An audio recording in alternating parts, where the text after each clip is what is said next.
Hi, welcome. Today we're discussing the first assignment of course 1. We have gathered some examples of how the answer could look like.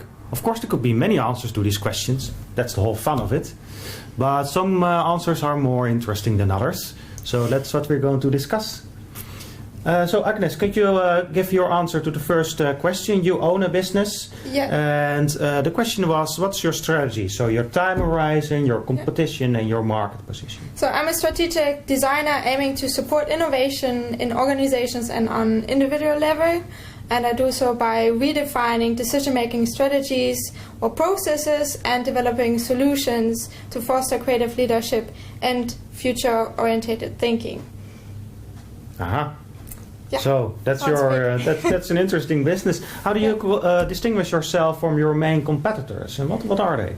So main competitors are of course other strategic consultancies, but I'm smaller. I'm kind of startup, and but what I differentiate is that I also work in academia. So I do research in the field, so mainly on cognitive processes that really foster innovation, and how you can also manifest within, on a personal level, innovative thinking, and how you can, for example, also increase decision-making accuracy for selecting concepts on each other. And there I then implement really the research taking from empirical research and test it then, for example, in companies. Okay, so you're not the biggest, but your main competition advantage is that you work with academia, with researchers to bring in some knowledge to these trends. Okay, so that's clear about your market position and your competition. You also use the cards to improve your business model. So what was the result of that?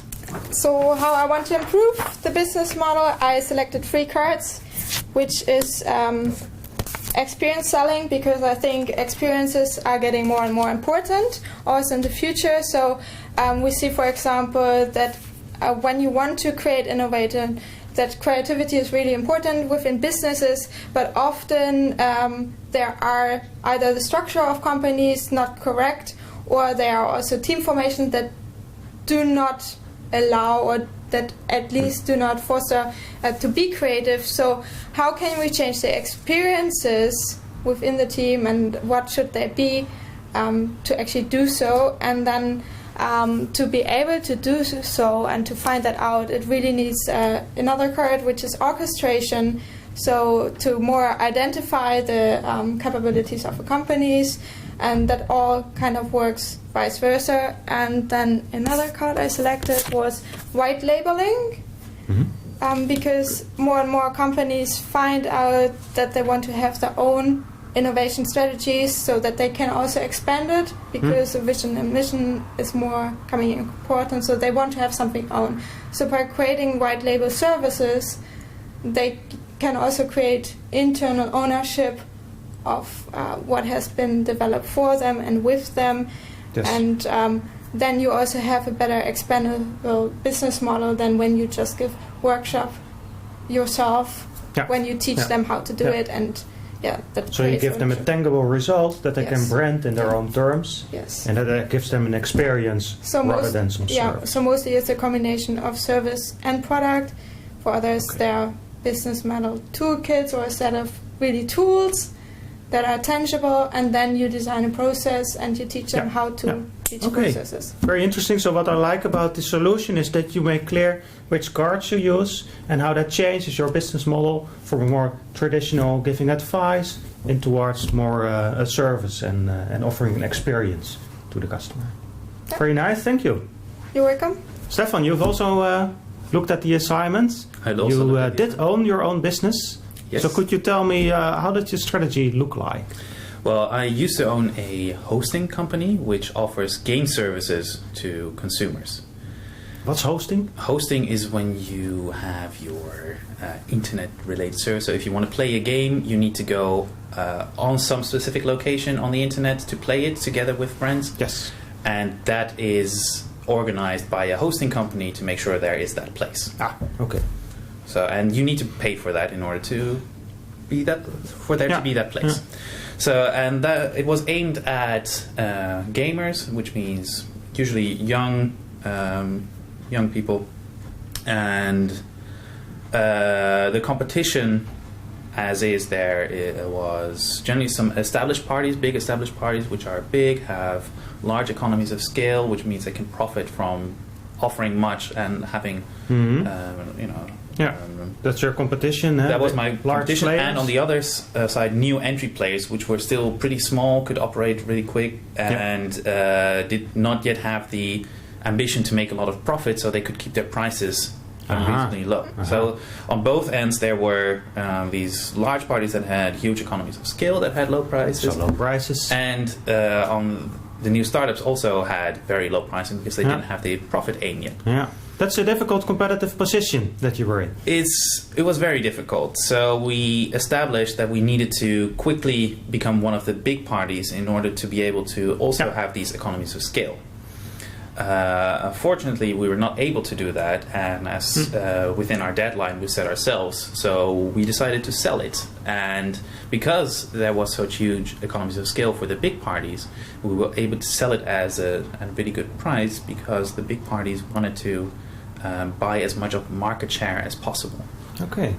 So you analyzed your strategy, and the end result was that you should end your business and sell it. Yes, so the strategy was the best way of making money is selling the company. Yeah. So that can also be a very good outcome of business model innovation, that you learn that your business model or your strategy is not so sustainable, and that you should go to your next venture. Yes. Very nice. So were the cards any helpful? Because you sold your business. I sold my business, so on the off chance that I would have continued it, what would I have done? What would have I done? I thought about doing mass customization. So with only a few clicks, you can create your fully custom server, which is completely set up for you. Then, so this is to provide sort of service, change the offering, make it for the client, which usually doesn't have that much technical expertise, but still wants it completely set up. And then because we had this strategy of having a lot of market share, of getting big very fast, we thought about adopting a freemium with advertising model. So the idea is that very small servers, you would offer them for free and just put some advertising inside to cover the cost. Yes. But as soon as you actually want some other people to join, or like more than one or two friends to join in, you need to pay. Now this lowers the threshold for people of starting to use your service. At the same time, you don't really make a loss because you have advertising on it. You make a small loss, but it's okay. And the big thing about this, which is back to the strategy again, we need to grow fast, like get a lot of people on those platforms fast. So that's why I would have taken these steps. What I like is that the business model changes, two of them, they also impact your strategy. So if you go to mass customization, it means that you change your competitive position because you start to differentiate from those very cheap and those very big players. And with the freemium and advertising, it's a way to gain that market share and become very big yourself. So you can see in your solution that there is an impact from the business model to the strategy of the company. Yes. That's very nice. Okay, thanks a lot. Thank you. You're welcome. I hope that you enjoyed the assignment, and this gives you one or two examples of how to do it. Of course, there can be many solutions, so we are looking forward to seeing yours.